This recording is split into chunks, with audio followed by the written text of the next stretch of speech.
at some point we are going to have to do a whole show about how good this show sounds.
Everybody, welcome to Downballot. We do the show almost every Tuesday at 7:30 p.m. Pacific right here on Twitch. That's twitch.tv/Echoplex Media. Also like simulcasting to other places that nobody ever watched the fucking show, and that's fine with me. Just hang out here on Twitch. This is also the flagship podcast of accidentally printing out last week's docket and having to run to the printer with a couple minutes before the show starts to get a proper printout of what we're talking about this week. You can support this project at echoplexmedia.com. Just click the support tab. You can find your favorite way to support it. I prefer memberships through eplex.store, but you can make your own decisions over there. I'm producer Dave, and you can find me on Grindr. You with the good attitude. Who are you, and what's going on? Yo, what's up? Thumbs up. This is the Councilman. You can find me in the club. You can also find me on the road to excess and in the House of Wisdom. I'm coming to you live here with producer Dave. So excited to be here. We're going to have a lovely docket this week of local derp to discuss here on the 9th best local news podcast in California, according to some dude. And we can jump right into it. But unless there's any show notes you need to bring up about public comment, which is coming up right afterwards. Oh, yeah. Actually, for people on the pod, you might want to check out the member show this week. I might make it a freebie, actually. There's a town that the Queen of Canada, I don't know if people know about the Queen of Canada, Romana Didulo. She believes that she is the crown Queen of Canada. Well, she went to a town and set up like a compound, and they had a town hall meeting about it, and that's going to be what we're going to cover during public comments. Joyous. Oh, it's cooked, I'm sure. Shout out to the Mayor McCheese for sending that my way. The Mayor McCheese covers all the nonsense happening up in Canada, and I do appreciate that. So, and the Mayor McCheese is an actual mayor, right? Not just an imagined queen. The mayor, that's the mayor of McCheese. I don't know, a fucking dope Twitch streamer that I really need to have on for conspiracy bingo, actually, because the mayor has a fine collection of Canadian nonsense for people to check out on their channel. We could have a Big Mac with them and discuss. Yeah. Oh, I haven't had McDonald's in a while. That's because it's on the other side of the freeway, and that shit may as well not exist. I thought you were going to say it's because the burgers taste like cardboard and the fries are overrated, but maybe that's just me. I mean, that too, but mostly I'm projecting. Mostly it's just on the other side of Highway 880 from me, and like anything over there, unless it's real good, it may as well not exist, because I don't like risking life and limb on my bicycle going over a fucking freeway overpass. Not to mention like the landfill, right? That's pretty much landfill is where all that stuff is, west of 880. I don't live in that part of town, but sure. There you go. Anyway, but yeah, don't venture across the freeway. It's dangerous. Yeah, it's like instead of the wrong side of the tracks, it's just that you might die on the freeway overpass. Correct. Because people haul ass getting onto 880 right there, dude. I'm telling you. Ironically, people hauling ass to get on the freeway, right? Not just while they're on the freeway. Anyway, what do we got for leading off this week? So we were just about to get into this last week because in the very crazy, very unprecedented Congressional District 16 race here locally, where we had a tie for second place and thus three candidates advancing to the open runoff. We mentioned live on Downballot last week that there had been a couple requests for a recount, one in each county that the district overlaps, and that has happened. So they're about to start, or they have started today, I should say, sorting ballots and preparing for a recount. And our local news, ABC7, is going to tell us all about what's going on right now, who requested the recount, who might be paying for it, and what comes next. Now to the South Bay, where a recount started today in the Silicon Valley congressional race that ended in a tie. Right now, three candidates are moving on to the general election unless the recount finds different results. ABC 7 News reporter Zach Fuentes got a look at the start of the recount process. Recount procedures are underway at the Santa Clara County Registrar of Voters office. Right here behind us, we have 40 plus pallets of ballots from all the various pallets of ballots within Congressional District 16. The district is made up of Santa Clara. Pallets of ballots was actually the name we would have used if not for Downballot on this show. Absolutely. That was one of the discussed options. I think it got voted down early on, but it might make a return.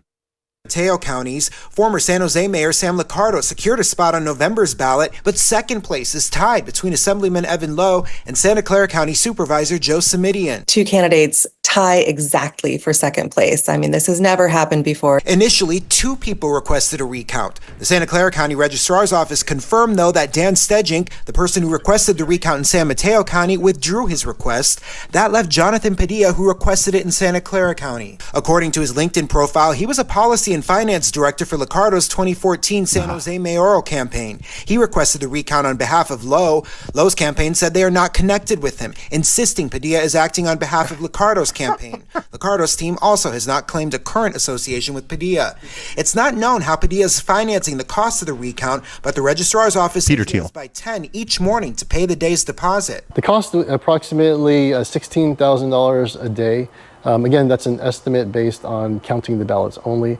If the requester would like to see additional materials, it would incur additional labor and time for us to pull those things, which would increase the cost and the deadline as well. Despite questions from Lowe's campaign about the law regarding recount refunds, Santa Clara County maintains that there is a possibility Padilla could be paid back. Let's say if one of the candidates we find wins and the requester is requesting the recount on behalf of that winning candidate, then the requester would then receive their money back. We reached out to San Mateo County to find out where it is in the recount process and have not heard back. Santa Clara County estimates their process to take 1 to 2 weeks to finish. In Santa Clara County, Zach Fuentes, ABC7 News. What the fuck? Yes. What the fuck, indeed, on so many levels. Any thoughts that you have initially off the news hit? I mean, I jokingly said it's Peter Thiel, but that's just who I blame for everything, right? This person used to work for Licardo. Also, their profile was like, I forget what it said, but it just said Ghoul, like under their name on their fucking profile, right? Yeah, Jonathan's an interesting case. He's a product of my alma mater in San Jose, Bellarmine College Prep, which has produced Sam Licardo, Matt Mahan, and Tom McHenry, and God knows how many other white men that have had a leadership position in San Jose and have taken us down one road or the other on their crusades. Jonathan quite obviously is doing this on behalf of Sam Licardo. There's no doubt in my mind that that's happening. And in fact, if, were I Sam Licardo's consultant or campaign advisor or close advisor, I would be advising him to arrange something like this as well, arrange for a recount, simply because it's just going to benefit him. I think, as we've discussed, it would benefit him to run against one or the other of those two candidates. I don't know that he thinks that Evan is the more, beatable candidate, because he asked Jonathan they've asked Jonathan to file the recount request on Evan's behalf, thinking that Evan would win, and then therefore they would get their money back. Although I'll mention something about that in a second. But he quite obviously is doing this for Sam, and absolutely did not coordinate with Evan's campaign nor Joe's campaign. I think, as we talked about again last week and before, neither Evan Lowe or Joe Simitian want anything to do with a recount. Right? They're both in at that point, right? And I think they can both benefit from a three-way race. So. This is quite obviously coming from one camp.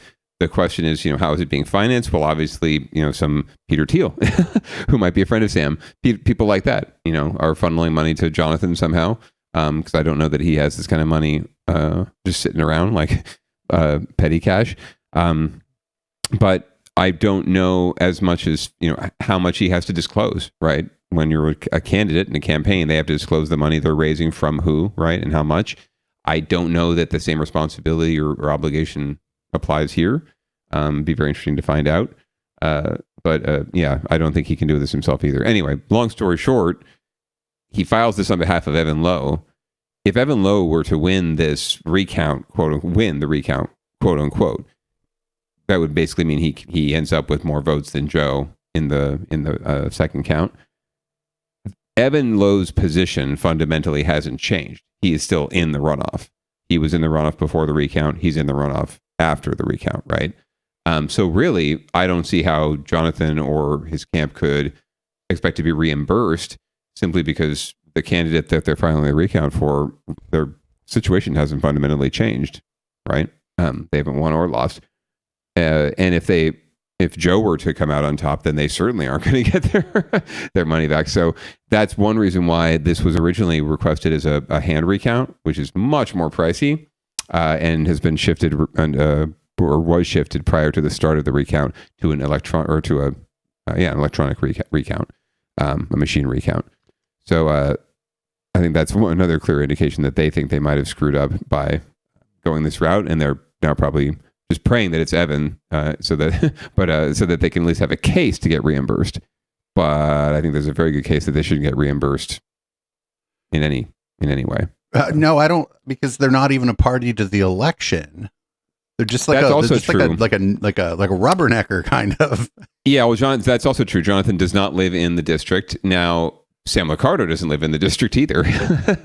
And he could end up being the Congress member. So the rules in federal races are just really sketchy to begin with. They overlap multiple counties, and counties have each county has their own rules and regulations, right? And their own review processes. So yeah, it's a mess. And we're not going to know the answer for at least a couple of weeks, because they've said that just sorting out the ballots from this district, right, that have all come in, is going to take at least a week to 10 days of labor, just sorting those precincts out. So out of the pallets of ballots. What a fucking mess. Yeah, it's our electoral system. I think it's good that we have paper ballots. I think it's good that we all have a chance to just get a ballot at our house and mail it in. But it takes time to unravel it all if something like this happens.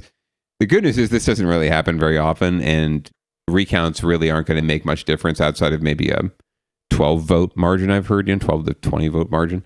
But in this case, I think you can absolutely expect something to change and for one candidate to end up with more votes than the other at the end of the process, or for ballots to flip and numbers to flip and they end up tied anyway, one or the other. But I do think this will flip at least one vote and put Evan and or Joe in the runoff. And it's unfortunate or fortunate depending on how you look at it and which candidate you are.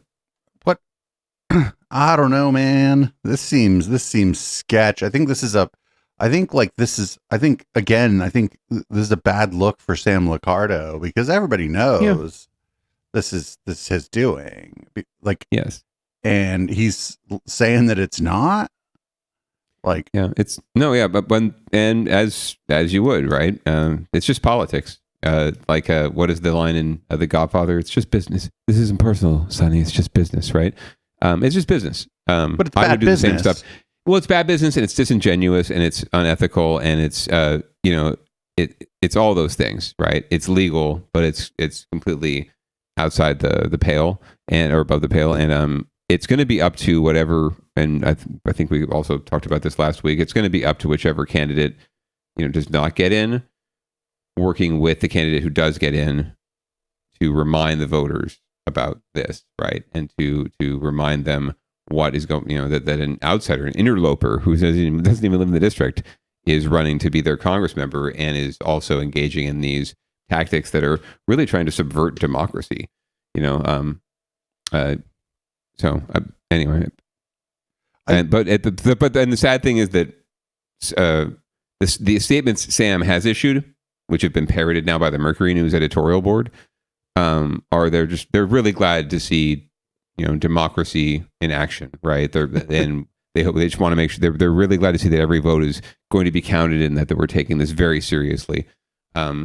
Easy for you to say, bro, but that's been his statement so far. And the Mercury News editorial board, like I said, is completely parroting it and legitimizing this sham, which is what it is. It's a sham. It's a political sham. It's unfortunate. It's anyway. There could be any number of I don't understand why somebody who's not a party to the election can do this. I don't either. I don't understand. I also don't understand why someone who doesn't live in a congressional district can represent that district. I don't know if I've shared the tale of, I believe it was Tom McClintock, who was a Republican Congress member who represented, state of Jefferson, Northern California, portions of it, and was living all along in Thousand Oaks, which is. We got a good question from the chat too. Just like who benefits from this delay or any kind of delay, and the answer is obviously Sam Liccardo. Well, absolutely. The delay, and also by doing this, you're forcing both Lowe's campaign and Simidian's campaign to get their campaign, keep their campaign teams on the payroll when they could be, taking a hiatus to get lawyers on the payroll to observe and advise on this, right? People who know much more about the law than you or I, right? Or even Evan or Joe. So they're going to have to spend their own hundreds of thousands of dollars just to defend themselves and make sure that that they have every opportunity to get into this runoff, because someone it's more likely is going to end up one of them. So they have to spend all this money now and raise more money from their base, and that just means that they're going to have less money they'll be able to raise, going forward for the runoff election, to spend in the runoff election. They'll have less money to spend, less ability to reach out to voters, which is the most important factor, right? So it's going to be a hit to them as well. And if Sam has found, a Peter Thiel or another sugar daddy out there who wants to finance this, then he's got it made in the shade. Because I do think that he'll throw a bunch of lawyers out there who will say, yeah, they absolutely, it had nothing to do with this, and this guy did it independently, but also, he should be reimbursed because Evan made it and Joe didn't, right? Do you think he filed on behalf of Evan Lowe because maybe they have some inkling that it's going to go that way, or was it like a coin toss? I mean, yeah, I would have to guess. I mean, I don't see how you make that kind of call because it's such a substantial chunk of change too, for someone to have to spend, right? I don't know, but and you're also thinking about who you might want to face, I guess. Yeah, I couldn't tell you why they did it this way. Sometimes they don't make any sense, right? Sometimes we give people too much credit. Sometimes because we just don't see this a whole lot, especially in San Jose, right? This kind of political machination. When people are shady enough and bold enough to pull this kind of shit, I think we give them too much credit sometimes for being smarter than they are. Right. I think they do make missteps. I think they do leap before they look. And I say that because I know Jonathan and I know people like Jonathan and I've known Sam for a long time and I know people like Sam. And that's just how, that's how they operate. There's a very Bellarmine through line to this, honestly, this sort of sense of hubris. Like we can just pull anything we want and no one's going to, call us on it because we're doing the right thing. Right, we're the upper crust of the Silicon Valley. Right, people can poo-poo our ethics and and say that this is shady. But at the end of the day, we're doing this for the right reasons because we know what we're doing. We're going to be better governors and better Congress members and better mayors than the other person. We know better than them, right? So we're doing this for the right reasons, and that's very arrogant and very prideful, and it's very much a trait I've seen in fellow alums of our high school. I have seen just as many, and not, because this is not to impugn my high school at all. Actually, I really enjoyed my time there. I absorbed very good community-driven values there. The men for others mentality, which is what they try to espouse there. I absorbed that a lot, and these guys obviously did not. Well, it's a private school, and some of the kids there are just like privileged kids, and their privilege. Oh, hell yeah! That this all makes sense. I just wish that like this was such that you not only had to have been a party to the election, but you have to have been one of the people that tied to even call for you know what I'm saying? Like it's It should be an official. It should be some sort of official. Yeah, it should be some sort of. It should really only be up to the candidates. Honestly, I don't. I understand every vote matters. Obviously, right? Every vote counts. Every voter matters. But I don't see how anyone but the candidates have the standing to ask for a recount.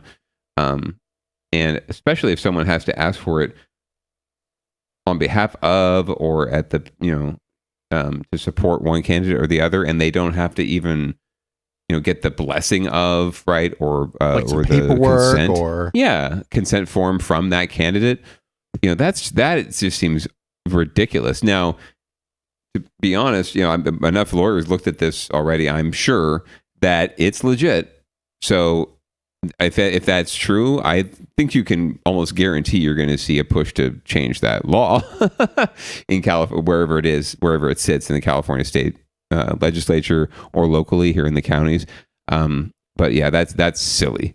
That's silly season. So that's going to, if it doesn't change soon, there's going to be a movement to change it very, very soon because this case, this race are getting a lot of publicity. They're getting a lot of coverage. So I don't see how that doesn't become an issue with someone at some point as a policy change.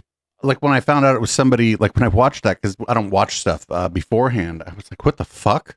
Like the immediate thing. And then I saw the thing under there. I was like, oh shit, under his name. I was like, that says ghoul. Yeah. He's Jonathan has a very, has a chip on his shoulder that's about as big as Gibraltar. And that sort of, it's like that self-deprecating kind of like, I'm known as everyone thinks I'm a ghoul, but I'm really I'm really one of the good guys. I'm a patriot. That's kind of his mentality. He's been put down upon. So therefore, he, and like like even if you allow citizens, shouldn't the citizen have to live in the fucking district where it happened? Like, shouldn't their ballot be from the fucking district where the election happened? Like, shouldn't you have to live in the district to represent the district, right? Like, that comes back to it. Because if that's not true, then I can understand why they would let just any jackass who lives anywhere call for the recount.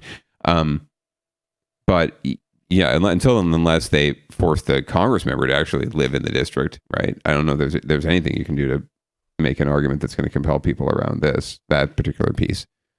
I do think that there should be some sort of law that says only the candidates have standing to call for a recount. Right. And I mean, or they have to give consent. Right. I mean, yeah. This is fucking stupid. If somebody would have told me it wasn't Liccardo, I would have been like, oh, it's that guy that finished fourth, who I think is a spy. I forget his name now. I would have thought it would have been him. And he has the money independently to pay for this kind of thing, right? He probably should make him pay for it anyway. Fuck it. Maybe he is. Maybe Sam.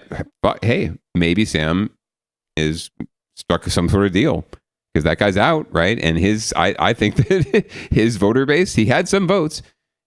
Profiles a lot like Sam's voter base, right? So it would not surprise me. You might be on something here. It would not surprise me that either he or one of his benefactors. I'm not even wearing the tinfoil hat tonight. I know, right? You're just blazing tonight. This is great. We're on fire. We're cooking. We're cooking. I don't know that either he or one of his benefactors might not be funding this or financing this as well. So and he and Sam struck some sort of deal for an endorsement or something after the fact, and maybe some promises of kickbacks for his next, for Peter Dixon's next venture capitalist endeavor. Who knows, right?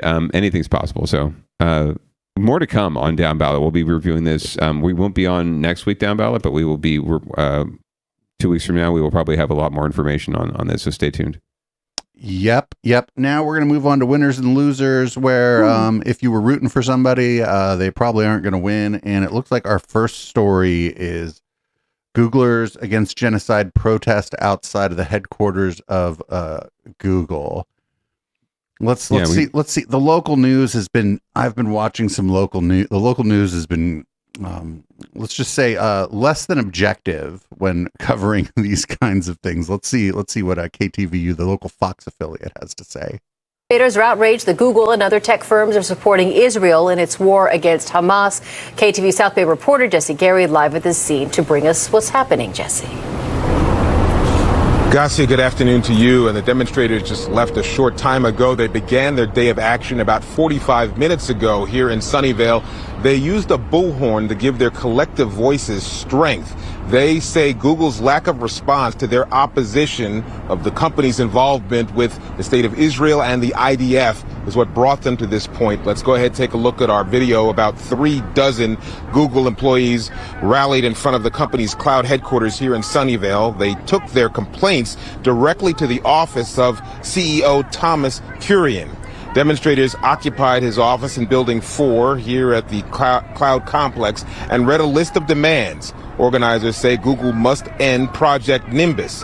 It's a $1.2 billion contract for cloud services that provide facial recognition, big data analysis, and object tracking, just to name a few. They say this technology can be used by the IDF in its war against Hamas that's being fought in Gaza. We demand an end to the contract Project Nimbus. We demand that Google execs drop Project Nimbus now. And we also demand that Google protect their Arab, Muslim, and Palestinian workers who are speaking out against Project Nimbus and who have been facing harassment, suppression, retaliation at work. Demonstrators concede there's no proof Project Nimbus is being used against civilian populace in Gaza, but they believe it could and want the contract canceled. Now, this is one of several days of action or sites today here in the South Bay, in Seattle, and also in New York City. Now, coming up later this afternoon, it's one thing to have a protest at your work site. It's another if you could face blowback or consequences for such action. We'll talk about that coming up at 4 o'clock and 5 o'clock this afternoon. For now, we're live in Sunnyvale. Jesse Gary, KTVU, Fox 2 News. Garcia, back up to you. So I think the bigger thing here is I don't think these tech companies should have got involved in this facial recognition and object tracking shit in the first place, because it's being used. It's like it's being used to like fucking arrest people and fucking persecute people. It doesn't matter where it's being used. It's certainly not being. They're like, you know, you could see press releases. Oh, well, it helps us find children who have been abducted. I'm like, really? When did that happen? Right. And how often, and compared to, you know, how often it's being used for the purposes you mentioned. Yeah. That there is only really one application for facial recognition, right? It's surveillance. Right. It's all it is. It's more of the surveillance state. And it's all done in the name of public safety, right? That's all we hear. And when it's not facial recognition, it's license plate readers, or it's something more innocuous like license plate readers, or you know, red light cameras, or any of these things, right? But they're all an invasion, right? They're all some sort of invasion of technology into our lives and capturing our private information and storing it somewhere. And in some cases, in places where, you know, humans used to do the job and should be doing the job, right? And we're getting lazy, and we're getting into more of a surveillance state and capturing more of people's private information and sharing it. God knows who. I just got a notification from my health insurance provider, right, to log on and update my profile. And part of the update was to ask me if I wanted to give consent for them to share my information, including my social security number, with third-party, vendors who might want to market me with, their new products. And I'm like, are you fucking kidding me? Decline. Now, of course, good that I could decline, but I'll be honest. It took a couple of clicks to decline, and it would have only taken one click to probably to say yes. So yeah, this shit, it's just nonstop, and our shit's getting shared constantly already. So yeah, I really don't need your cameras prying into my face and telling my friends' iPhones, showing them all the pictures that they've taken with me or of me, right? That happens. You can open up your phone now and like, hey, show me, Bob, or show me producer Dave, and suddenly all the photos I've ever taken of you pop up. It's like, right. And like, it would have been such an easy out at the drop for these companies. They should have, if they were asked, oh, you're not doing the X, Y, and Z, this and that. And they're like, well, that sounds like the job for law enforcement or a defense contractor. We're a search engine. Like, oh yeah, we're agnostic, right? We're just the tech. Anyone can use us, right? The tech is agnostic to what your purposes are. I mean, if it was open source, sure. If it was open source, then sure, anybody can use it because the source is open. But these are proprietary products being sold. So right, and it's completely disingenuous. But that's what they say, right? It's like we're just selling the tech. We don't know what people want to do with it is their concern. We just sell ricin.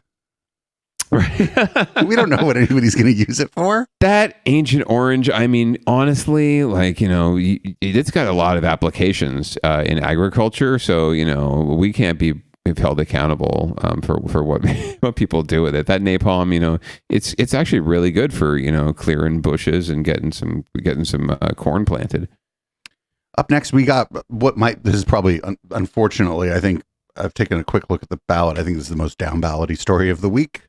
We got police doing their thing, firing projectiles at pro-Palestinian protesters at, of course, the fucking Tesla factory.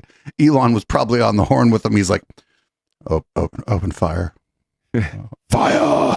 No, he is not that interesting. Yeah, this is part of a day of action that also saw closures on the not the Bay Bridge, the Golden Gate Bridge, and I-880 as well, speaking of 880. So it was a pretty active day on the protest front. Tense moments at a pro-Palestinian protest outside the Tesla factory in Fremont Monday night. Protesters being fired at with pepper balls after they tore down police fencing set up around the facility. This Tesla factory is one of the most productive factories in the state. And so in this area, we wanted to target a big center of production and really cause an impact. The night's protest, one of several that happened around the Bay Area Monday. Earlier in the day, protesters also shutting down the Golden Gate Bridge, as well as parts of 880.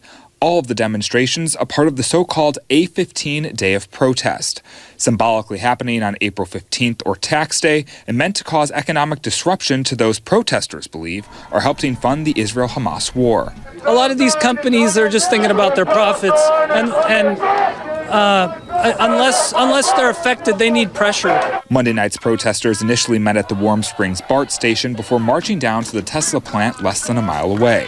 While they first protested on the side of one of the factory's entrances, they then walked around the site where those tense moments occurred. After meeting police outside the gates of Tesla Monday night, protesters eventually decided to call it quits and head back home. In addition to causing economic disruption, protesters say they want the U.S. government to stop sending money and arms to Israel. Many of them telling us they're sick of politicians not listening to them. I don't think there's anything I can say to Biden that would make him listen. He's a terrible man, and I will not be voting for him. And even though many have been out in the streets for over 6 months now, the protesters say they're not stopping anytime soon. But we will come out in the numbers to make sure that we are heard. In Fremont, Tim Johns, ABC 7 News. It's the most fucking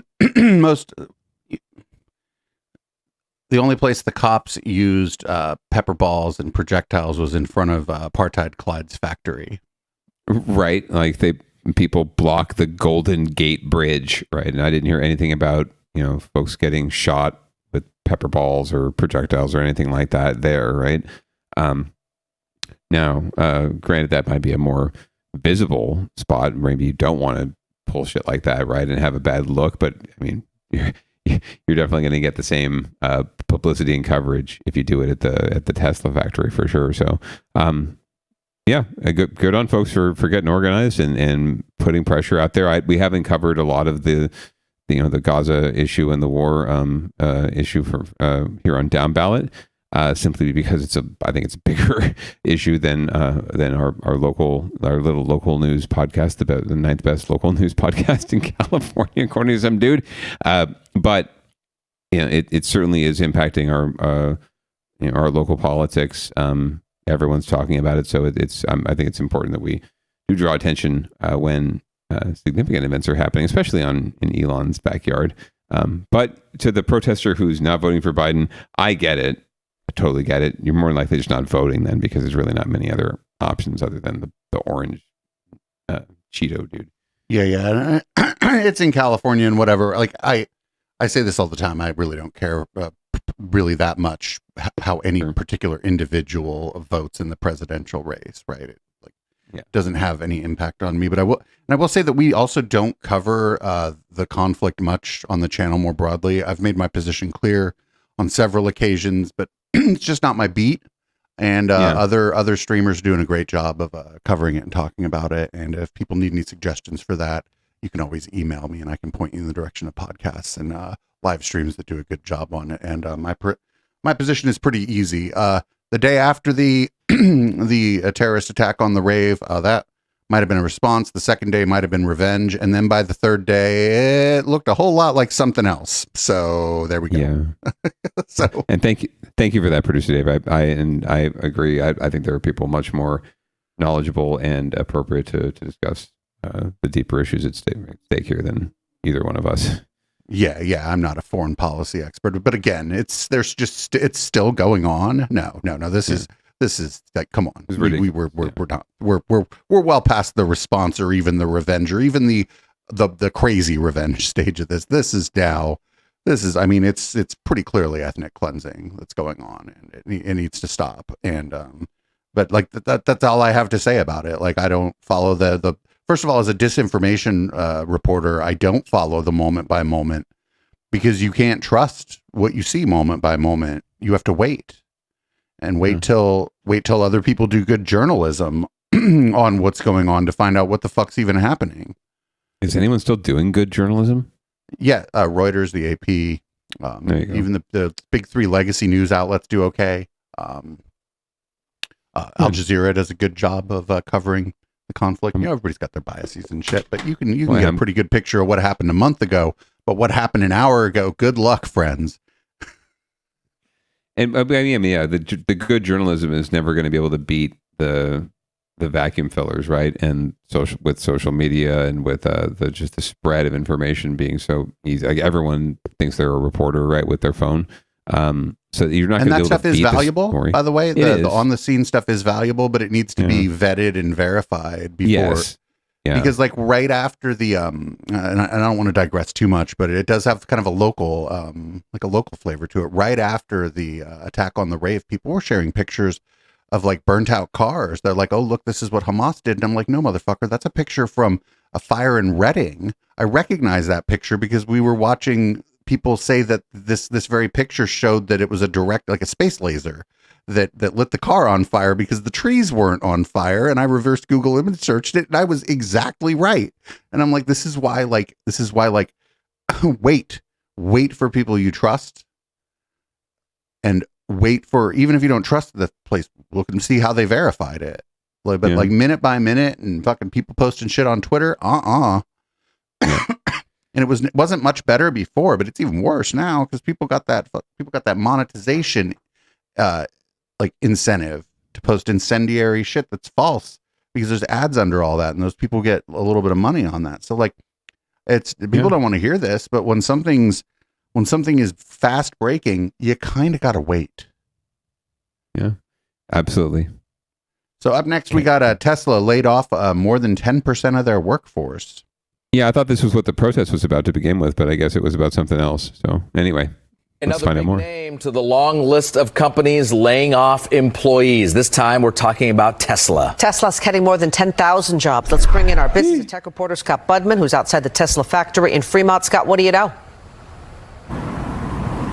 Well, good evening, Jessica and Raj. Only over the last couple of months, Tesla has already seen fewer car deliveries than expected. They've seen a declining stock price, and they've brought in complaints about their upcoming Cybertruck.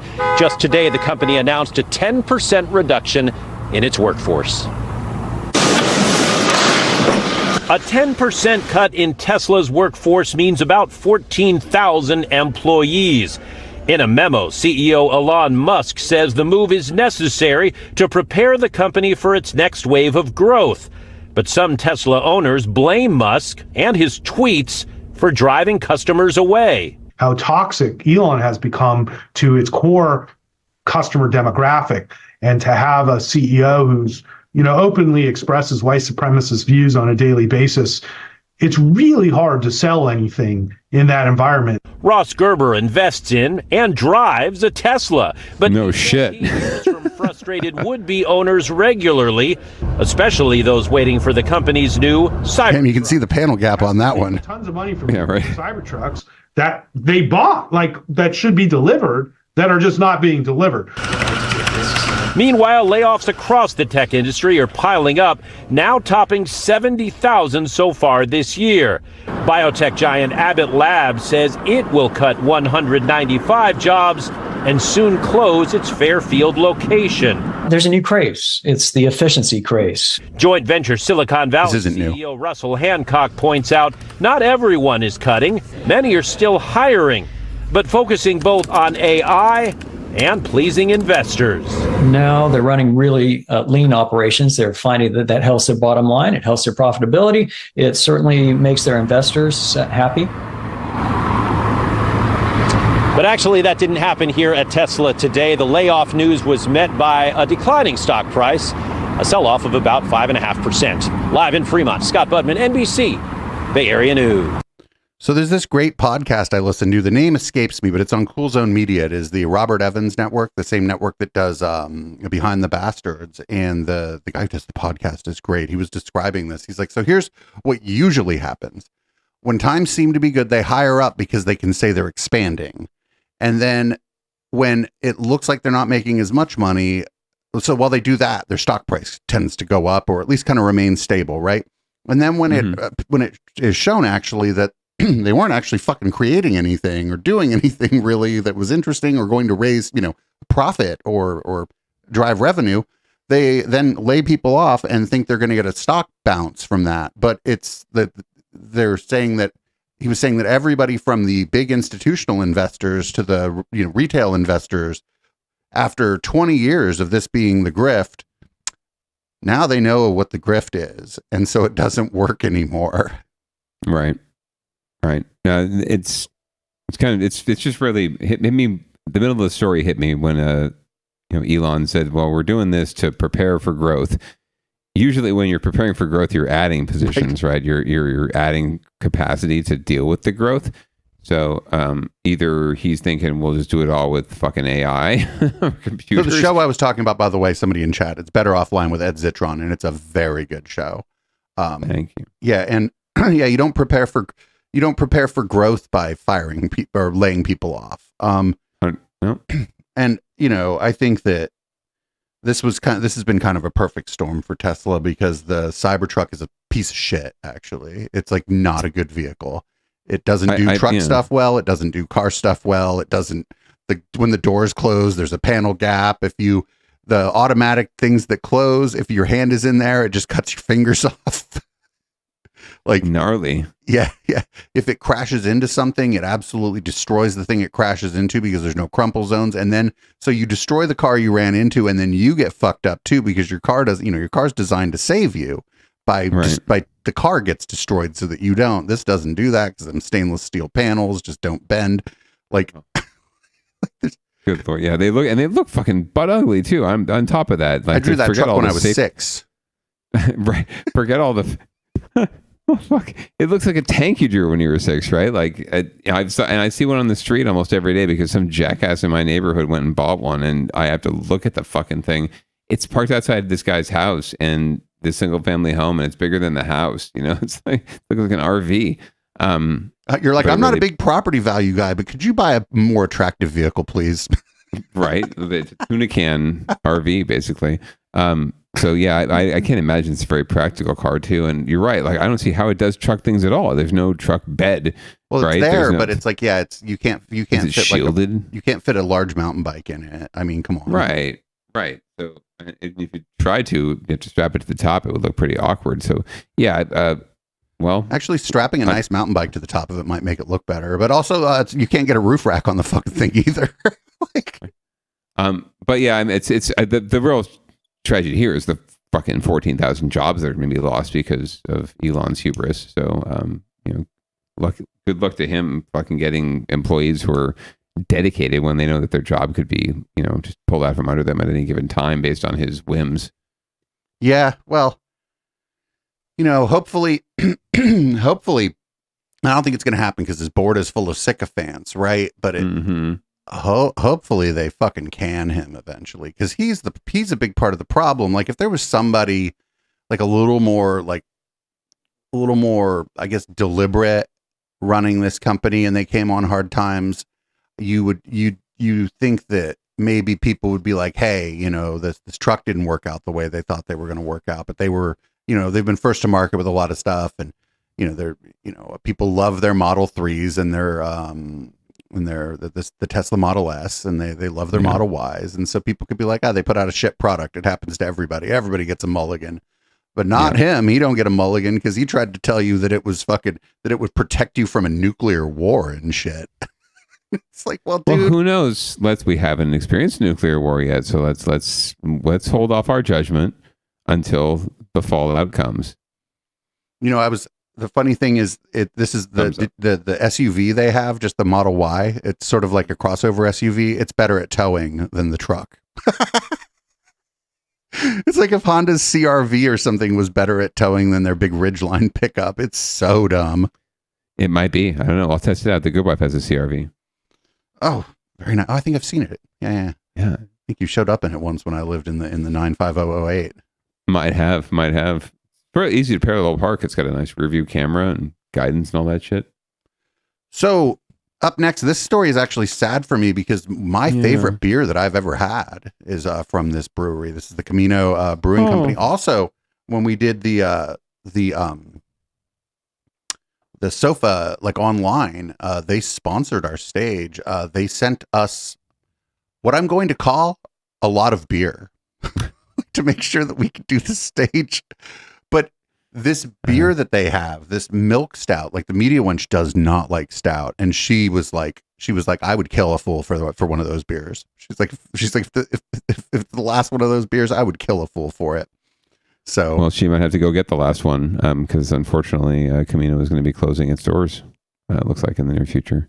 Yeah, this sucks. This sucks. Also, the inside of that place was real cool. We did a lot of and they were they were one of the first places to open with all the COVID regulations and follow and enforce them properly. So when we did we were dying to all meet up, like as soon as like everything got lifted, we were dying to all meet up. And that was the first place we were able to go. And everybody was masked up and, people were, sitting kind of far away from each other. And the staff was real cool and happy to see it's just unfortunate because it seemed like, I don't know what kind of bastard owns the place or whatever, but it seemed like the people that were there, all the people that I met were all very, very cool. And it was just a cool place to hang out. Very chill vibe.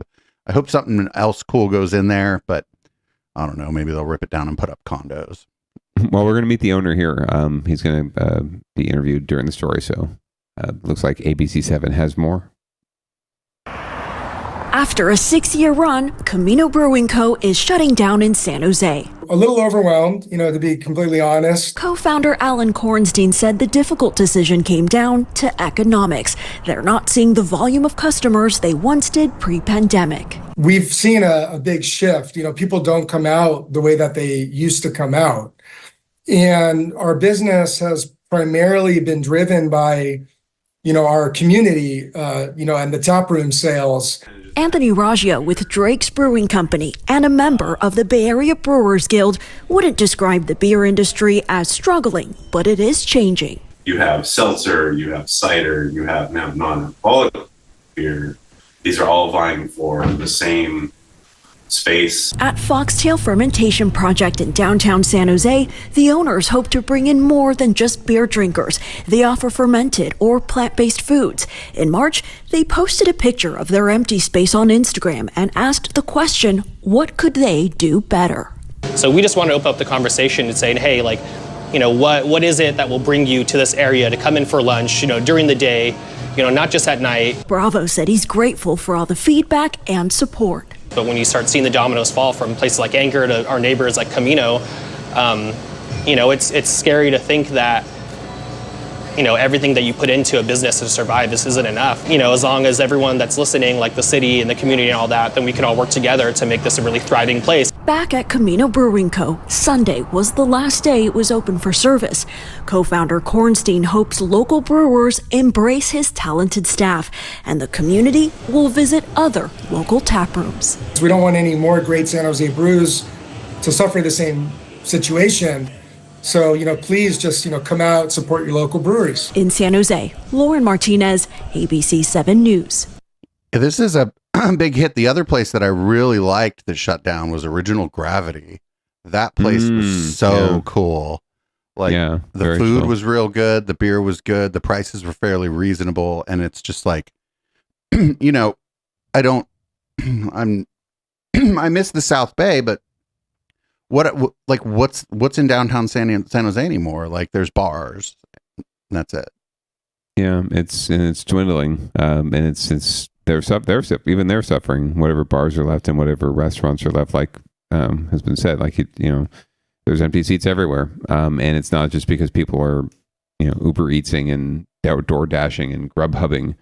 It's a real problem. And we got to figure out a way to spur more investment and more freedom for people to start up new businesses and try to make it more affordable for them so that they can try new things and try to experiment and try to build their audience. But it comes down to people. It comes down to people coming downtown, and especially in San Jose, right? I don't think that places like downtown Campbell are suffering as much, or downtown Los Gatos. It seems like the traffic's pretty good there, and their businesses, you don't see a lot of turnover in those businesses like you see in downtown San Jose. I mean, Santa Clara Street is like a new environment. Every time I drive down it, it seems like it's a brand new stretch of stores and shops that are just popping up or starting. And the next time I go down, it's a whole new stretch of stores, right? Because the last one failed.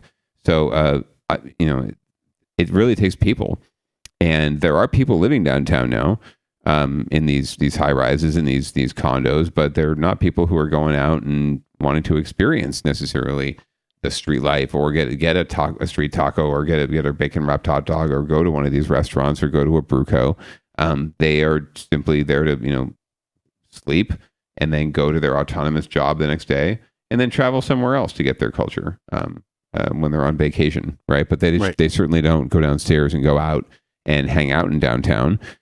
And that all along has been, what the city and economic development fucking professionals and experts, quote unquote, have said, is that once you have the people there, if we build enough housing and we provide enough commercial space, and we have businesses and residents flocking, we'll have people flocking downtown and frequenting our businesses and creating a vibrant culture. And it just hasn't happened because the only people that can afford to live in these places are the very people who are not going to be going out and hanging out, right? So they've created this kind of a strange catch-22 where and I don't know how you get out of it. Frankly, it's almost ingrained in the DNA, right, of downtown. I mean, it's been a long time since downtown San Jose was cracking. I mean, it's been since maybe right after 9/11. It's been 20 years. It's been 20 years that downtown San Jose has been dead. The next thing that's going to drop is it's going to be Post Street. Post Street's like the only place where there's some legacy businesses, right? Like Max has been there forever. Splash has been there almost 20 years. 55 South hasn't been there that long, but they've been there over 10 years. And I think that's going to be the next shoe that drops, because right across the way, Original Gravity went under. There used to be Temple Bar that went under. There's definitely not enough people coming down that stretch at all. And not heads out, even on the weekend nights and the nights when they're supposed to be, to really sustain it. I mean, the only reason that stretch is probably impervious to some of this is that there's 2 gay bars there. And even as we get older, gay men, for whatever reason, like to go out. I think it's just our culture, disco and like new wave music, and like, you know what I mean? It's like our culture is going out. I don't have I'm not a fucking sociologist or whatever, although we do have one that comes on the show sometime. I may ask about that. But like, if you remember, the rave scene was incredibly queer, and like, so I think that, but like, one street with 2 gay bars isn't going to fucking prop up the downtown. You know what I'm saying? No. And there's something to be said. I think you're absolutely right. But I think there's something to be said that those are businesses where I talk a lot about how, we have a lot of businesses closing down and blaming the pandemic. Well, it's like, there are also other businesses that are surviving and thriving because they've evolved, changed their business style. And that's not possible in some cases, obviously. But in the case of like Splash or, gay bars, right? There's not a whole lot of those in San Jose, right? There's not a whole lot of space where, the queer community can go and feel comfortable and just let it all hang out, as it were. And so that I think those businesses will continue to thrive because they're offering something that you cannot get anywhere else, right? The other reason Splash thrives is because they have invested. They have invested dramatically. I don't know the last time you've been in there. There's $500,000 worth of sound upstairs there. Like Meyer came out and did the fucking sound up there, and it's like the best set of headphones you've ever worn, where like the music's just loud enough no matter where you're at, but it's never ear splitting, and the fucking floor is shaking. And I mean, I know that like most people in San Jose aren't clubbers or whatever, but if you're trying to go out, like, you know what I'm saying? If you are into that, you walk into that place and you go upstairs. Like, it's you're right. You're absolutely right. So it's beautiful. It's clean. They shut down often to like repaint. Like it is a legitimate fucking disco. I know that, we don't call it a disco anymore, but it harkens back to like, the discos were not just the music. The spaces were artsy and there were nice spaces, right? Like, you think of a disco and you think of like lights and, plush couches and like a beautiful bar. You're not thinking of like a dive bar. There's nothing wrong with a dive bar. Right fucking 3 doors down from Splash is Max, which is a dive bar. And again, that's serving a different niche. On the same street, the people who don't want to go to the discotheque, or maybe before they go to the disco, they go to Max because the drinks are cheap and there's more of a community vibe there, and because they let you smoke weed on the patio. Oh, that's the biggest open secret in San Jose, friend, is that you can smoke a joint on the Max patio. I mean, but I mean, what's the other niche? Like the one place that's doing pretty good actually is Mini Boss. I don't know if you know about Mini Boss. They serve a niche. Sure. They serve like kind of a geek culture like video game. They got pinball machine. They serve a niche too, and they're doing pretty well over at Mini Boss as well. Yeah, they're trying something new. They're pushing the envelope, quote unquote, however it is. I totally agree. I think that there's a lot to be said for innovation and trying new things and investing in your business, and invest and not just expecting the same old shit to work. Right. I sympathize, but with the COVID with the pandemic, but there's a lot more to it than that. The other thing we have is the van, and I think the van is just because it's like legacy dive bar with bands, and that's a niche. There has to be a place like that, right? Yeah. But if you think about it, there used to be 2 or 3. Sure. Oh no, it's fewer and farther between. Even those places, some of them burned down and won't ever reopen. Some of them just crashed and burned and are vacant. Johnny V's, I'm thinking of Cinnabar. So yeah, there's just fewer and fewer. Well, the other place that serves a niche well and I think is very innovative is the Art Boutique. It's an all ages venue where the focus isn't on the alcohol. You can buy all kinds of cool comic books and like independent books and shirts and stuff in the front. They have a beautiful music venue in the back with slam and sound and a beautiful light show, and they're very, very community oriented. They support they'll have touring acts come through. They also have like local bands come in and people do their record release parties there. And Dan is just such like a kind and good person. And he's been doing sort of in the comic book industry for a long time. And he took a big risk by trying to combine that with like a music venue and went through all the fucking hoops he had to go through with the city to have an all ages fucking venue. And they had some problems during COVID, but also I saw they were the only ones innovating during COVID. They hit us up they didn't need much help. They got smart people there, but we were streaming, and one of his guys was like, "Hey, you got time for a call?" Just kind of asking me a little bit about streaming. They were streaming their concerts. I don't think they made a lot of money on it, but it like showed like some initiative to adapt and to continue to use the space and provide the space for the bands and the true fans, like the real kind of fans of the local bands, appreciated that. And like nobody, I don't get me wrong, like it wasn't incumbent on the Caravan to camera up, right? Their lighting is bad, like that's not that kind of place. But the Caravan was going to be fine too, because when the pandemic lifted, everybody was like, gotta go to the van, right? So, but it's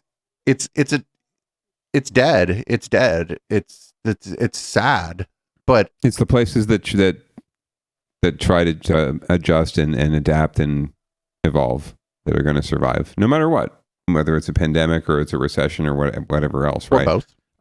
Or both. And we've dealt with both since 9/11, and downtown sort of continues to decline. So who knows? It is going to take a lot of investment, and I don't know that there's the critical mass that it's going to take to do it. But we'll see. We will keep covering this on Downballot. We will come back to it. And the other thing is, there's a.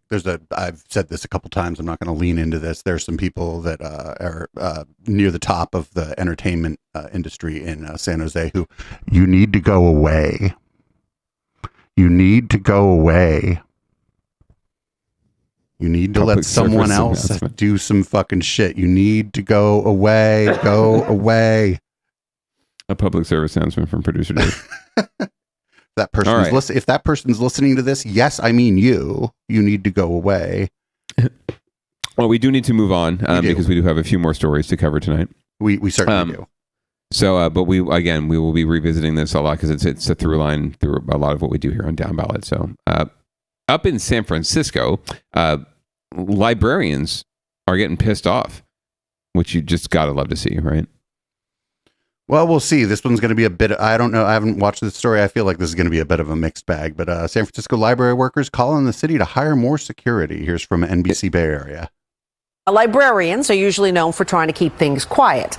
Today, though, a large group of them made a lot of noise outside San Francisco's main library. They're calling on the city to provide more security guards after a troubling jump in unruly and potentially dangerous visitors to the library. NBC Bay Area Sergio Quintana has our top story out of San Francisco. What do we do? Stand up like that. City librarians, joined by fellow members of the SEIU Service Workers Union, demonstrated outside the main San Francisco library today. They're currently trying to negotiate a new labor contract with the city, but this is not a picket over pay hikes. They want more security guards at city libraries. Everyone is welcome, whether you're homeless, whether you're black, whether you're white, no matter. But we also want to make sure that it's a safe place. Who's library? Librarians at today's demonstration who work at branches that do not have a dedicated guard on site offered some startling examples of things getting out of hand. Jessica Choi says she and her colleagues recently had to intervene when a man started yelling at other people at their branch. We were just hoping he would leave peacefully before anything happened, and he did end up leaving, but on his way out he kicked a window. At the Castro Branch Library, Nicole Germain had to try and handle what she says was a disturbed man with a weapon. He decided to wield that weapon at a group of preschoolers sitting on the ground with their teachers. Was he a drag queen? Today's demonstrators called for guards at all of the city's branches to help handle these issues. At the main branch, we watched as library guards patrolled the area outside, even checking on people who seemed passed out on the curb or benches. Library staff and guards can also call in sheriff's deputies for more serious situations. Today, they responded to a medical incident inside. According to a statement from a library spokesperson, they have 37 security guards that are deployed to about 13 different branches across the system. The library also has a mobile guard patrol that can respond to specific libraries as needed. A spokesperson for the city's public library says in a statement, they've added 11 full-time safety employees, including guards and social workers, over the last 5 years. Library visitor Hope Tenga says she's seen an improvement at the main branch, where she says unhoused people often spend their day. Yeah, they use the library for a bathroom, but at least now it's cleaner. Yeah. It used to be, I think there was a time they were overwhelmed. Contract negotiations with library workers are ongoing. In San Francisco, Sergio Quintana, NBC, Bay Area News. So that's crazy, actually, that the library security was like checking on people who seem to be having like a medical problem. I mean, I don't like security guards, but library security, I don't know. Yeah, I don't know that they're equipped to handle that any more than your average cop, right? Right, they're probably less likely to shoot the person.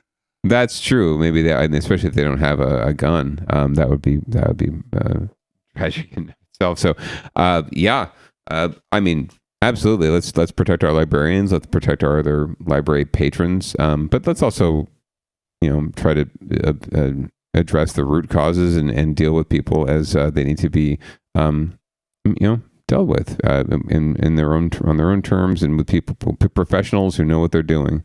That's all I can say. Libraries are wonderful spaces where anyone is welcome, and they should be.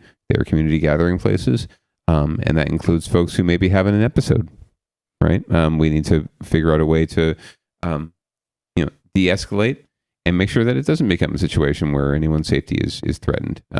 So librarians certainly aren't equipped to deal with that. Police aren't equipped to deal with that. And library security guards are certainly not equipped to deal with that. So we might want to think about other ways of dealing with this. Yeah, we'll see.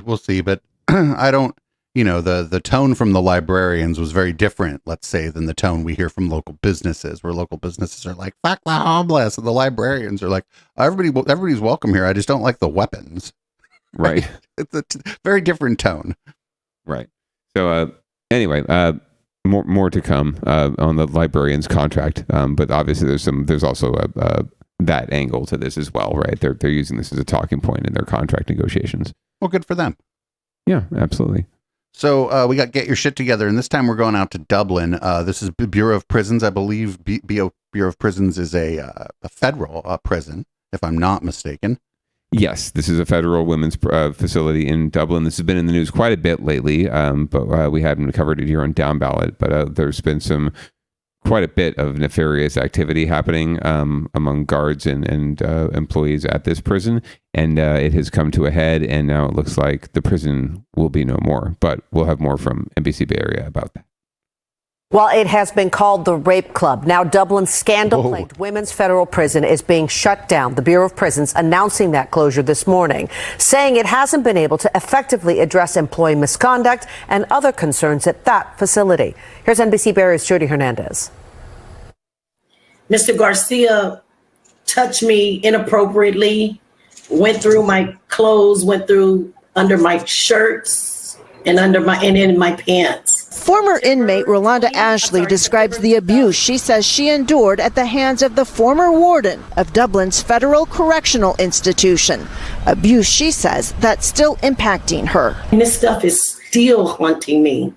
I don't trust the probation officers. I don't trust any of the staff for federal, because they failed me. They're failing people in prison. Since 2021, 8 prison employees, including the former warden, have been charged with sexually abusing inmates. 2 have been convicted and 5 others have pled guilty. A judge appointed a special master to oversee the prison. She started just last week. But today, the Bureau of Prisons announced it's closing the facility, saying its efforts to correct things haven't worked. Quote, despite these steps and resources, we have determined that FCI Dublin is not meeting expected standards and that the best course of action is to close the facility, they said. In other words, get your shit together. The DOC does not want an independent person poking around in their business because they're going to find out a lot of things. Inmate advocates say the prison is trying to evade accountability, and they say transferring inmates is nothing more than punishing victims. All these people who are survivors, they're being transferred to these prisons where they don't know anyone. Some of these women have been incarcerated for decades at Dublin, and they are going to be uprooted from their community and family that they have established in the prison here at Dublin. There's no justice if you're going to just transfer the people out to the women out to another facility. That's not justice. That's not going to do anything. Ashley says prison abuse isn't just a Dublin problem. She and others are calling for compassionate release. We don't need to be transferred to another prison for being sexually abused. No, we need accountability. The Board of Prisons declined to tell us if transfers have already begun. But today the judge ordered that each case must be reviewed by the special master prior to transfer. Inmate advocates say they will not stop fighting. More than 60 lawsuits are still underway. In Dublin, Jody Hernandez, NBC Bay Area News. The fucked up thing is most of these people are going to get transferred to private prisons where the conditions, there may not be this like rampant abuse of the specific type that was going on, but where the conditions are certainly going to be worse, just because in addition to being fucking prison, somebody at the top's trying to fucking take their money off the top, and cut some corners too at the same time, maximize profits. It's a whether it's a private or public prison, it's a what you might call a prison industrial complex, a carceral industrial complex, where we're just continuing to punish people who we should be trying to help, and you can. Folks can call it what they will. We're going to get into it with these folks in this next clip here under recall watch. But there seem to be a couple camps out there about how we do things. One is the cowboy philosophy, and one is the compassionate philosophy. And certainly the cowboy mentality won over at this particular prison. I've heard some real fucking, like the stuff that you heard there is like lightweight. I've heard some real horror stories from this place. There's a reason why they called it Rape Central or whatever it was. Yeah, absolutely. There's some really bad stories. I even heard a story on NPR with a woman who was calling in. Somehow she managed to call in to NPR like during their show from the prison. She's an inmate, and she was detailing the shit that was going down, and she like the risk she was taking going on a prison call, right? That's monitored to call the news, right? I can't imagine what guards might do to her. So I really feel for them. Just getting moved, shuffled around, right? Like basically brushed under the rug. But the place, something had to be done fundamentally, but shutting it down, I think the advocates are right. Shutting it down is sort of the easy way out, right? For the Bureau of Prisons. So they can say, oh, it's a clean break, but it really isn't for the victims or for the perpetrators, right? Just sort of, it helps to create some closure in the court of public opinion, but the story is going to go on, right? And the trauma is going to go on forever. So, and not for nothing, like the people that were working at that prison, it's not like they're going to not go look for jobs at other prisons. and bring that culture with them. Plenty of places that will hire them, even with the stigma, right, of having worked there. Absolutely. Even if some of these people are the ones who were accused, right? Guards. I'm sure there's no shortage of prisons that will take them, no shortage of police departments that will take them. Because as we've discussed before, it's a pervasive environment. It's a pervasive culture. And just real quick, other countries do this a dramatically different way. I've seen in Northern Europe, the cells, they look like studio apartments, and the inmates have almost like a co-op, like a dorm almost, and in the middle is like a kitchen. They cook, like it's you can't leave, but it's like you're the punishment is that you can't leave. They're not punishing you on top of the fact that you can't leave. And I mean, I imagine that this is for people who, are nonviolent offenders or whatever for the most part. But the thing is, most federal crimes are nonviolent, right? Most violent crime is a state crime.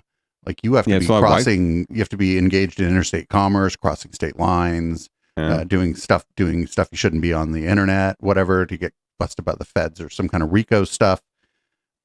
But most of the violent crime is, you got your SA, your murder. Most of that stuff is, assault and battery, assault with a deadly weapon. Most of that, in fact, almost all of that stuff is not a federal crime. So these are mostly non-violent criminals, and they're mostly drugs, probably, right? Yeah, and white collar, right? So that's wild.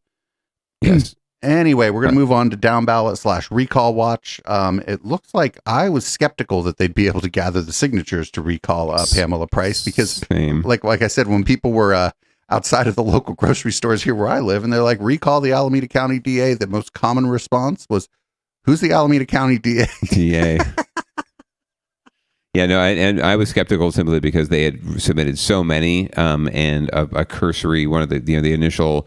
What they do is they select a random sample of 2 or 3% of the signatures, and they check those. And if the percentages say that it would pass muster, if they counted all of them, then they actually let it go through. If it doesn't hit that threshold, then they have to count all of them. And they submitted so many, like double what they needed, that I had to suspect that they might come close to not getting there, and they really didn't get very far beyond what they needed. They submitted they'll go into the story here, but they submitted so many signatures, and they really didn't have a good percentage of valid signatures. So it shows me that they didn't really check those before they submitted them as well, which you really should do. So anyway, we'll have more on the story here. It looks like we're going to have something on the ballot. We don't know when. It could be a special election. It could be November, but more to come from NBC Bay Area. New at 6 tonight, a major development in the effort to recall Alameda County District Attorney Pamela Price. The county is now confirming it has enough signatures on the recall petitions that are valid to put the recall on the upcoming ballot. Last month, Save Alameda for Everyone submitted over 123,000 signatures to the county. The Alameda County Registrar of Voters confirms tonight that more than the necessary 73,000 needed to move the recall effort forward are valid. They said they will certify the results of the Board of Supervisors meeting on April 30th. That was a quick hit. Do you know the number? Of what they eventually had? I don't. They haven't announced how many were actually valid, but they had to be at least that 72K number, right? And out of 128, that's not a very good percentage, to be honest with you. If it was close at all to that threshold. Having worked on these campaigns before. And like I said, if you're investing that much time and money, anyone worth their salt who's doing the signature collection is also doing verification for you and letting you know the percentage of what they have, right? That's valid, so that you can make an assessment as to whether or not you want to keep moving forward. And it's worth moving forward. So yeah, they should have done that work in advance and been ready for that. So it just shows me they're disorganized and they're headstrong, and they're just looking to. This is all about just retribution and for losing an election and impatience and not willing to really stake a claim and run in a legitimate election, right? Get a candidate to run against a DA Price in the next election. They don't want to. They don't want to deal with that. They want to basically use the system to get what they want and to overturn the will of the voters. And that's just like with Chesa Boudin. It's a fucked up situation, but it's entirely legal, and that's the problem. As a point of reference, up in Shasta County, they didn't hire anybody. It was a grassroots movement of not even that many people collecting signatures to recall one of the board supervisors. Their recall ended up not going through. It was very close, but they didn't hire anybody, and over 90% of their signatures were verified. I think it was closer to 95% because they had volunteers out there who actually cared about doing it right, and people would come up and they'd bust out a fucking map. When somebody gave their address, they'd bust out a map on their phone and be like, "Oh, you are in the district," and they'd be like, "Are you sure that you're registered to vote?" Like they would make sure with every person that they were meeting the fucking requirements. Sure. And this wasn't some company doing it. These people weren't being paid at all, much less per signature or whatever it was. They were like hanging out in front of like community centers, businesses that were, friendly to their cause or, maybe ambivalent, and were like, "Well, I don't care. Yeah, you can collect signatures out here. You're not going to bother anybody." And, it's a much smaller number that they had to collect, but it was, a group of motivated citizens who, it wasn't about getting as many fucking signatures as possible. It was about getting above the threshold and making sure that all the signatures are valid. And they did a fantastic job. Mm-hmm. And it's 100%. Just a really interesting contrast because we always talk about what a shit show Shasta County is. But in this case, and I have my biases here.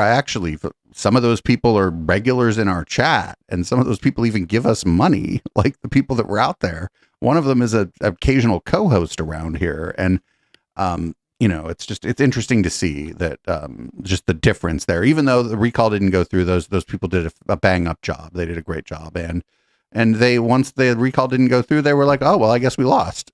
They fucking moved on like normal people. Right. Yes.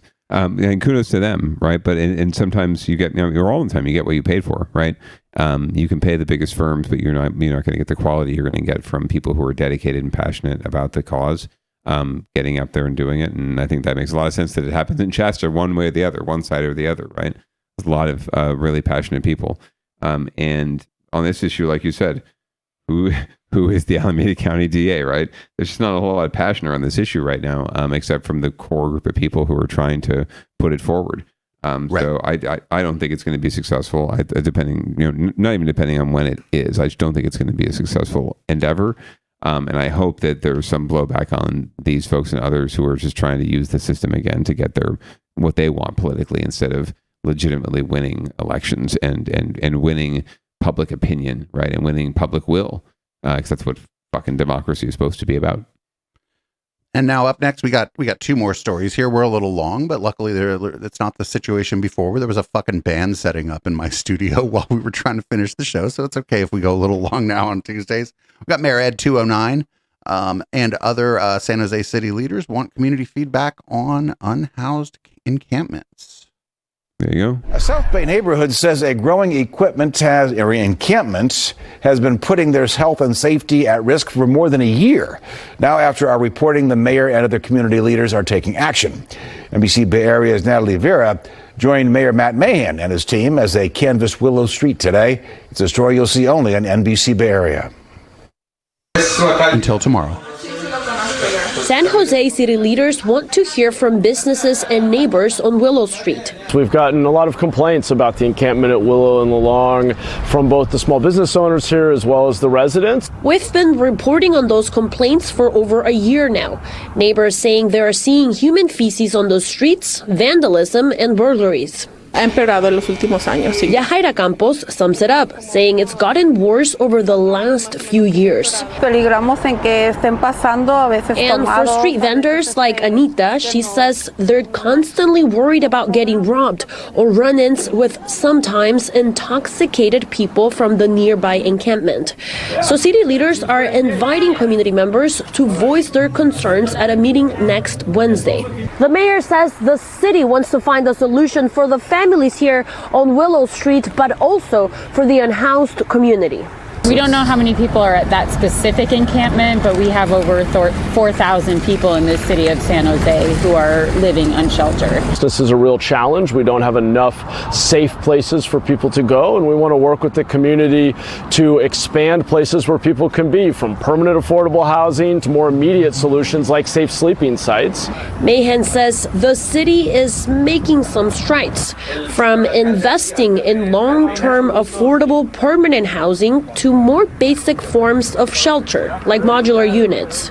And we were building a waiting list that got up to about 400 people, and we had to stop taking names. Back on Willow Street, small business owners simply hope the city can find a way to keep their neighborhood clean and safe. Reporting in San Jose, Natalie Vera, NBC Bay Area News. By the way, that community meeting is happening Wednesday, 6 p.m. at a Syrian Church of the East. So, I don't know. So I don't know the lay of the land very well. I know Willow Street goes through Willow Glen, but that doesn't seem like it's the Willow Glen. Like, I don't know if you went like when, I think it was actually your idea many years ago. We had a dinner in Willow Glen, I think for my birthday. I think you, me and Chip and, Good Wife and maybe the Media Wench or somebody was there. But that's not the part of Willow Glen we're talking about, right? It's adjacent. It's right near, basically near the 87 overpass over Willow, right? So that if anyone's been down there before, gotten up 87 and gone to Willow Street, you've seen this encampment. It's very obvious. It's been there for a while, and it's nothing new. So this is just more Ed 209 performative art bullshit of we're going to hold a town hall and listen to community concerns, and then we're going to go back to City Hall and do what we want to do, right? It's not really a town hall to hear concerns and get feedback and get suggestions.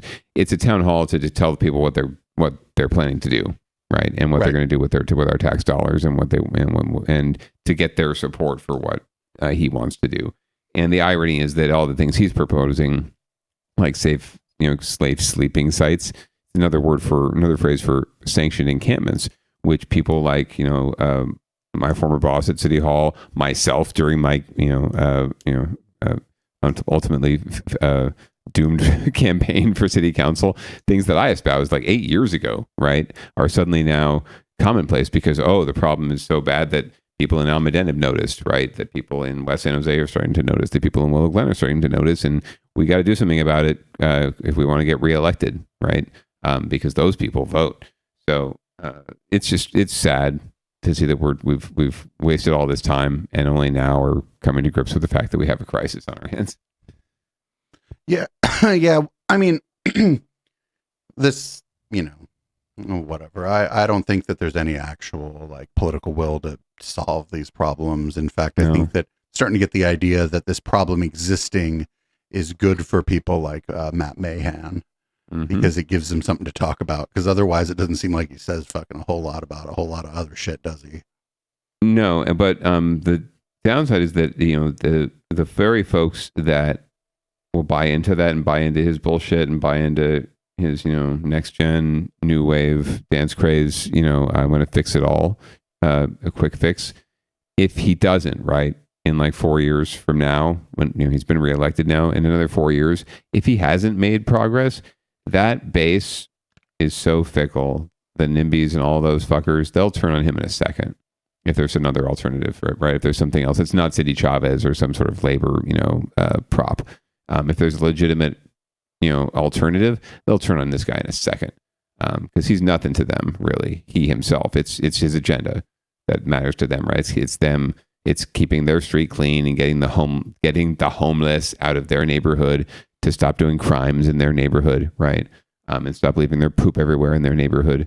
I've seen just as many of their dogs leaving poop on the fucking sidewalk as humans from this encampment. So, and when I say their dogs, I mean the people from Willow Glen who are walking their dogs past this encampment. Those are purebreds, sir. Purebreds. Correct. Yeah, and even my dog was guilty of that from time to time. Do you know how expensive that dog is? Do you know how much that poop is worth? It's incredibly valuable. They should be trying to save it instead of like letting it just sit there on like dookie on the street. But anyway, we'll see if he is able to, Mayor Ed 209 is able to make any progress. Because if he isn't, people are going to notice on both sides. Like we're all going to hold him accountable for it. And even his own supporters are going to hold him accountable, I think, for it. But again, it comes back to what's the alternative? And if no one else is out there willing to try to do better or do it differently, he'll just, the status quo will prevail. That is correct. What do we got for another thing? Well, I haven't really dug too deep into this, but it seemed pretty funny, and the logo looked like poop. So. All right, very good. Well, we'll let the news sort it out, or no. Okay. New at 11, a San Francisco artist says the art at the city's new downtown food hall looks very familiar. A lot like his, and he doesn't think it's an accident. NBC Bay Area's Alyssa Gord caught up with the artist, who says he is disappointed and planning to take action.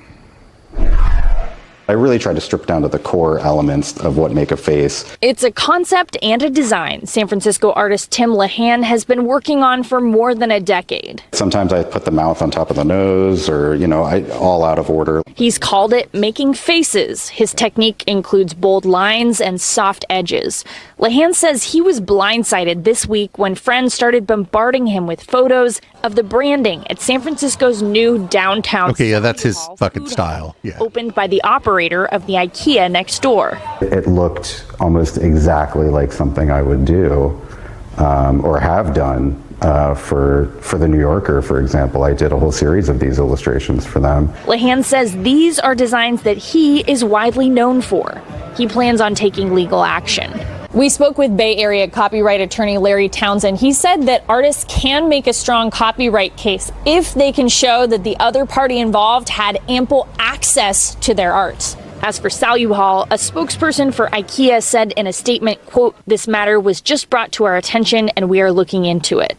As for Lehan, he is particularly disappointed to see this from a project positioned as celebrating San Francisco and revitalizing downtown. And it's supposed to be this grand thing, or like, oh, the community. And it's like, I'm part of the community. And like, you're actually damaging my reputation by ripping off my work like this. In San Francisco, Alyssa Gord, NBC, Bay Area News. Yeah, that's the same art. I mean, it's not the same art. Yeah. I hope they blame it on an AI. That would be the most fucking down ballot thing that could happen here, is they just blame that shit on the AI that did it. They're like, oh, I hope they follow up on it. Yeah, that well, it wasn't us, it was the computer. Yeah, just blame it on the fucking computer. It'll be fine.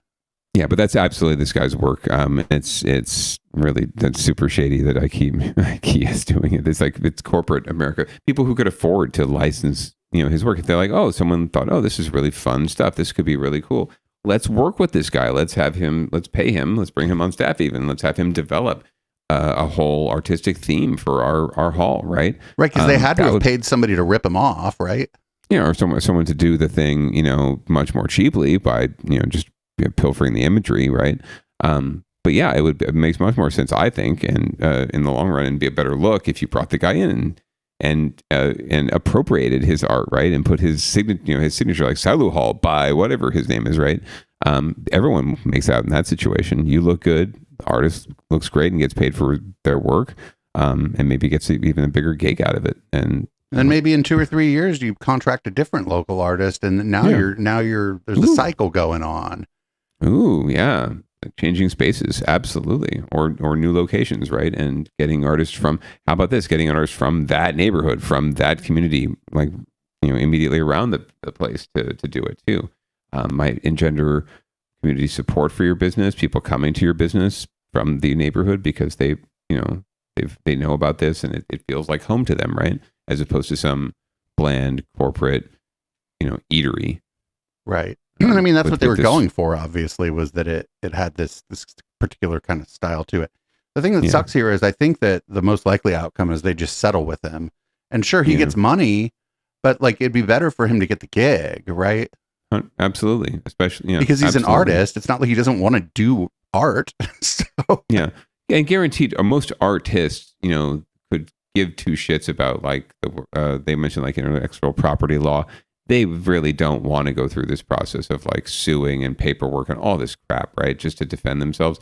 More than likely, they would much prefer to just, to collaborate and figure out a way to and get approached to license their shit, right? They don't want to deal with all this crap. So I sympathize with the guy on multiple levels. It seems like he's a fairly successful artist, but that doesn't mean he has the wherewithal for this kind of lawsuit either. Like the financial. Oh God, no, yeah.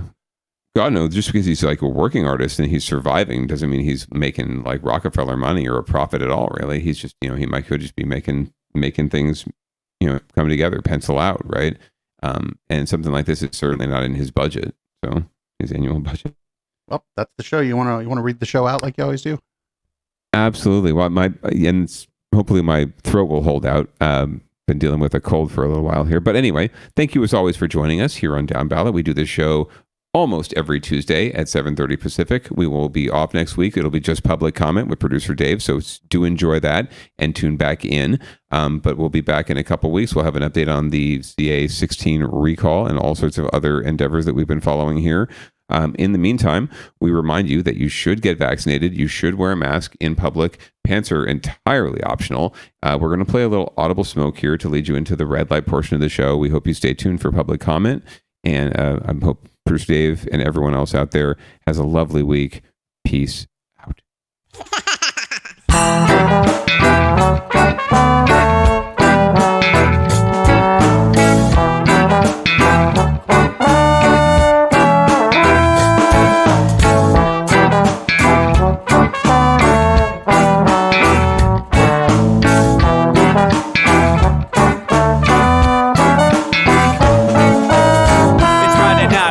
Time to get the party started. Pick up my phone just to check and see who's calling. Dress up real nice for the ladies at the bar, and I'm driving in my car just to get to where they are. Here at the local scene is where I plant my feet. It's where I smoke my cigarette and I hold my drink. I look at all my friends, they're all blazing greens. Here at the front of the stage, waiting for MTV. Where are those guys who's standing next to me with a pipe in his hand, ready to blaze for me? About 5 minutes later, we're all singing Queen. Let's get the fuck up on stage and rock the scene, yeah. We do what we want, and what we want is to jam. So sit back and enjoy the band. We do what we want, and what we want is to jam. So sit back and enjoy the band. Enjoy that band. I turn and head back to the bar for a refill, man, because you know where we are. We're headed out to the car to smoke another one and another one. Now just when the magic starts kicking in, I hear relapse playing, you know it's time to head in. Alright everybody, now it's time to grab a new drink. Spark it if you got it and then pass it to me, yeah. We do what we want, and what we want is to jam. So sit back and enjoy the band. We do what we want to do, and what we want is to jam. So sit back and enjoy the band. Enjoy that band. Last up on the bill for the show tonight is Down and Dirty at 5, so we're headed outside to spark up another joint. Now who's got my lighter? Stoner E, of course, shouldn't you be inside? I'm all up in this bitch, being who I gotta be. I'm fucked up like the U.S. economy. The truth is that I don't think logically. Stoner E take you on a psychedelic odyssey. Now inside motherfuckers is rockin' me, and outside shit we smoke a lot of broccoli. Rocky the roller, yo, that sexy girl be jockin' me. Ain't too drunk to fuck, but I'll probably do it sloppily. We do what we want, what we wanna do, and what we want is to jam. So sit back and enjoy the band. Enjoy the band, enjoy the band. We do what we want, what we wanna do, and what we want is to jam. So sit back and enjoy the band. Molly say that he like jamming, and he hope he like jamming too. Well, I gotta say, thank you, Bob, we do. Yes, I gotta say, thank you, Bob, we do. Well, Bob Marley said that he like jamming, and he hope he like jamming too. Well, I gotta say, thank you, Bob, we do. Yes, I gotta say, thank you, Bob, we do. Yeah, we do what we want, and what we want is to jam. So sit back and enjoy the band. We do what we want, and what we wanna do, what we want is to jam. So sit back and enjoy the band. Enjoy that band. We do what we want, what we wanna do, what we want is to jam. So sit back and enjoy the band. Enjoy that band.